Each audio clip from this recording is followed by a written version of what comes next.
بسم اللہ الرحمن الرحیم۔ اللہ تبارک و تعالی نے اس دنیا میں جو زندگی عطا فرمائی، یہ آخری زندگی ہے اس دنیا میں۔ ایک ہی مرتبہ بندہ دنیا میں آتا ہے۔ ہمیں اس زندگی کو خوشگوار اور دیندار بنا دینا چاہیے۔ زندگی میں دینداری اور خوشگواری لانے کا فارمولہ کیا ہے؟ ہم اپنی زندگی میں کیسے خوشگواری لائیں اور کیسے دینداری لائیں؟ اللہ کے رسول صلی اللہ علیہ وسلم کی تعلیمات میں غور کرنے سے معلوم یہ ہوتا ہے کہ اگر ہم دو کام کر لیں تو زندگی میں خوشگواری بھی آ سکتی ہے اور دینداری بھی آ سکتی ہے۔ ایک ایمان والے سے اس بات کی امید کی جا سکتی ہے، ایک ایمان والے ہی سے اس کی امید کی جا سکتی ہے کہ وہ ان باتوں کو زندگی میں لائے۔ میں یہ بتلانا چاہتا ہوں کہ اگر دو باتوں پر عمل کر لیں، دو باتوں کو اختیار کر لیں، تو یقین مانو زندگی میں خوشگواری اور دینداری لانے کا یہی قرآنی حقیقی اور یقینی فارمولہ ہے۔ کتنی باتیں بولو؟ دو باتیں ہیں۔ نمبر ایک، نعمتوں میں اپنے سے جو نیچے درجے کے لوگ ہیں ہمیشہ نظر ان پر رکھی جائے، پہلا فارمولہ۔ نمبر دو، دوسرا فارمولہ یہ ہے کہ نیکیوں میں اپنے سے جو اونچے درجے کے لوگ ہیں نظر ان پر رکھی جائے۔ آپ یقین مانو، تجربہ کر کے دیکھ لو، یہ دو کام اگر ہم نے کیے، پہلا کام نعمتوں میں کس کو دیکھیں؟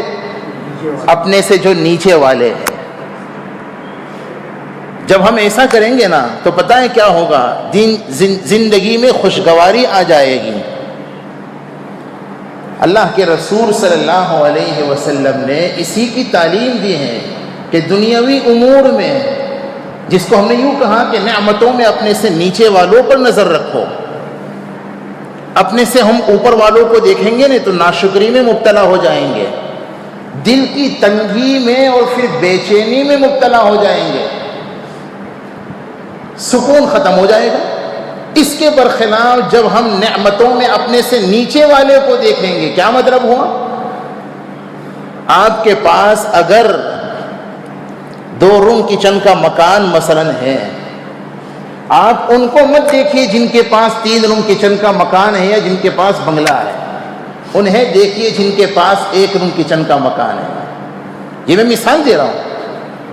آپ کے پاس اگر 1 روم کچن کا مکان ہے تو آپ انہیں دیکھیے جن کے پاس ذاتی مکان بھی نہیں ہے، خود کرائے سے رہ رہے ہیں۔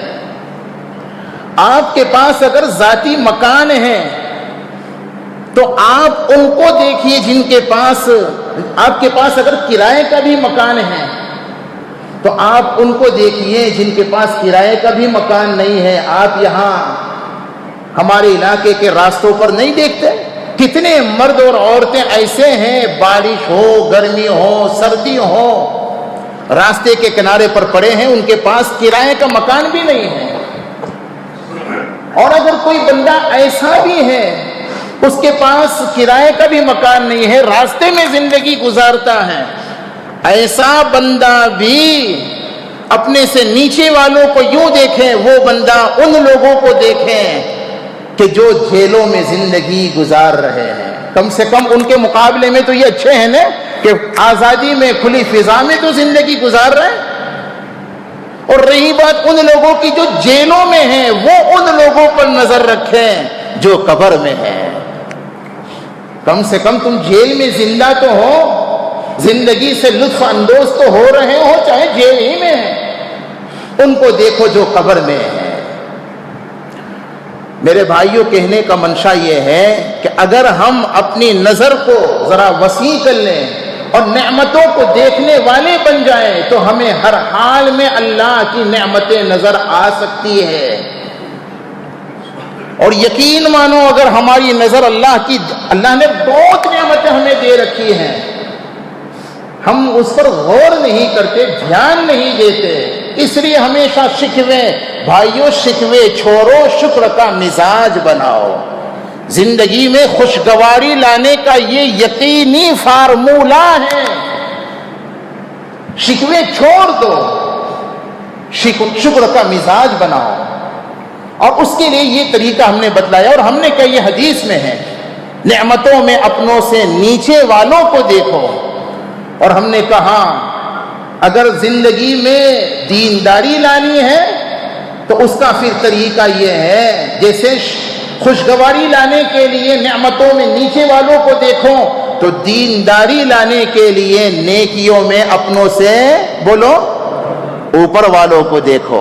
آپ اگر 5 وقت کی نمازیں پڑھتے ہو نا تو ان کو مت دیکھو جو صرف 4 وقت پڑھتے ہیں، فجر میں گلی لگاتے ہیں، ان کو دیکھو جو فرض نمازوں کے علاوہ تہجد کا بھی اہتمام کرتے ہیں۔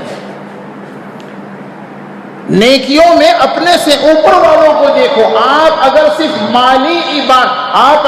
بدنی عبادات کا اہتمام کرتے ہیں، مثلا نمازیں پڑھنا بدنی عبادت ہے، دعاؤں کا اہتمام کرنا بدنی عبادت ہے، قرآن پاک کی تلاوت کا، تسبیحات کا اہتمام کرنا بدنی عبادت ہے، بہت مبارک۔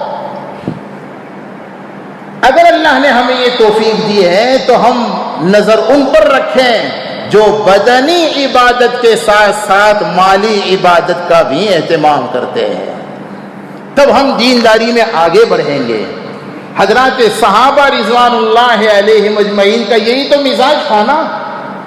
چنانچہ میں بہت مختصراً اشارتاً اس واقعے کی طرف توجہ دلا دوں جس میں غریب صحابہ سرکار دو عالم صلی اللہ علیہ وسلم کی خدمت میں حاضر ہوئے اور عجیب و غریب شکایت، یا رسول اللہ صلی اللہ علیہ وسلم، یہ جو مالدار صحابہ ہے یہ تو ہم سے نیکیوں میں اور آخرت کے درجات میں کیا ہو گئے، بولو بہت آگے بڑھ گئے۔ حضور نے پوچھا بھائی وہ کیسے؟ اب وہ تفصیلات بتلانے گئے، یا رسول اللہ صلی اللہ علیہ وسلم، جیسے نمازیں ہم پڑھتے وہ بھی پڑھتے، جماعت کا اہتمام، نماز با جماعت کا اہتمام جیسے ہم کرتے وہ بھی کرتے۔ اس زمانے میں امیر غریب سب دینداری میں تقریباً برابر ہوتے تھے۔ حضور جیسے قرآن کی تلاوت ہم کرتے ہیں وہ بھی کر رہے وغیرہ وغیرہ۔ لیکن یا رسول اللہ صلی اللہ علیہ وسلم، وہ لوگ چونکہ مالدار ہیں اس لیے بدنی عبادتوں کے علاوہ وہ صدقے کرتے ہیں، خیرات کرتے ہیں اور زکاتیں دیتے ہیں اور قربانیاں کرتے ہیں اور نہ جانے اور کتنی کتنی مالی عبادات کا اہتمام کرتے ہیں، کوئی کار خیر وہ چھوڑتے نہیں ہیں۔ اور ہم چونکہ غریب ہیں اس لیے ہم زکاتیں نہیں دے سکتے، ہم صدقے نہیں کر سکتے، ہم قربانیاں وغیرہ، تو اس لیے ہم تو نیکیوں میں ان سے پیچھے رہ گئے۔ دیکھو یہ سوچ تھی اس زمانے میں، وہ لوگ نیکیوں میں اپنے سے جو اوپر والے ہوتے تھے ان کو دیکھتے تھے۔ شیطان ہم کو نیکیوں سے دور کرنے کے لیے ہماری نظر ان لوگوں پر ڈالتا ہے، دلواتا ہے جو ہم سے نیکیوں میں پیچھے ہے۔ سمجھے نا؟ سرکار دو عالم صلی اللہ علیہ وسلم غریب صحابہ کی اس سوچ سے بڑے خوش ہو گئے۔ فرمایا میں تمہیں وہ عمل نہ بتاؤں جس کا اہتمام کرنے سے تم ان مالدار صحابہ کے درجات کو حاصل کر لو اور ان کے اجر و ثواب کو پا لو جو وہ صدقہ خیرات وغیرہ کے ذریعے سے حاصل کرتے ہیں۔ حضور ضرور بتلائیے، ہمارے ماں باپ قربان ہو۔ تب حضور نے کیا فرمایا؟ اپنے غریب صحابہ سے یہ بتلایا کہ ہر نماز کے بعد 33 مرتبہ، ذرا بولو نا سبحان اللہ، 33 مرتبہ الحمدللہ، 34 مرتبہ اللہ اکبر۔ آپ مسجد میں نماز پڑھو، گھر میں پڑھو، آپ مرد ہیں، آپ عورت ہیں، آپ جوان ہیں، آپ بوڑھے ہیں، آپ اپنی دکان میں، اپنی آفس میں، کہیں بھی نماز پڑھ لو. یہ حضور کو بتلایا ہوا فارمولہ. اس سے کیا ہوگا؟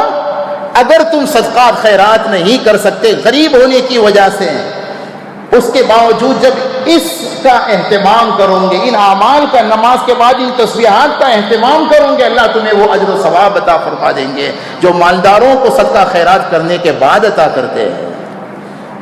دیکھا آپ نے؟ اچھا پھر کیا ہوا؟ میں بات ختم کر رہا ہوں.